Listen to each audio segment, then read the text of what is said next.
इसको तो साफ करना पड़ेगा। चल चल आने के बाद साफ करेंगे। चल चल चल चल चल ये नीचे साफ कर देते हैं। साफ कर देते हैं। चल पहले साफ कर देते हैं। माचिस माचिस हाँ है और हाथ है। हाँ बुला के बैठो। अच्छा है क्या?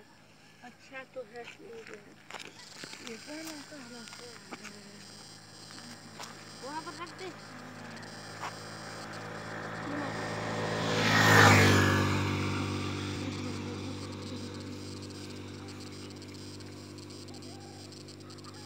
यहाँ पर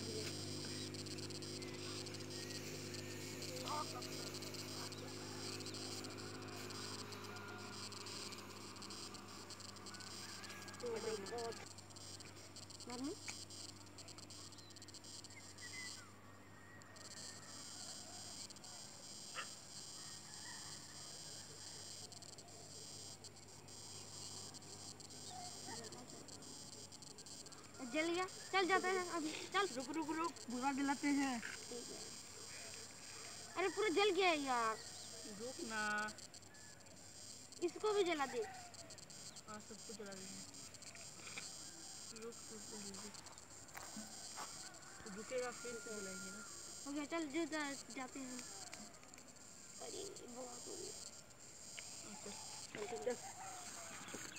चल जाते हैं। इस दोनों बंदे के लिए एक लाइक तो बनता है यार। देखो कैसे एक रोड पे बिल्ली का एक्सीडेंट हो गया था। ये दोनों बच्चे इसको लाए और जलाए।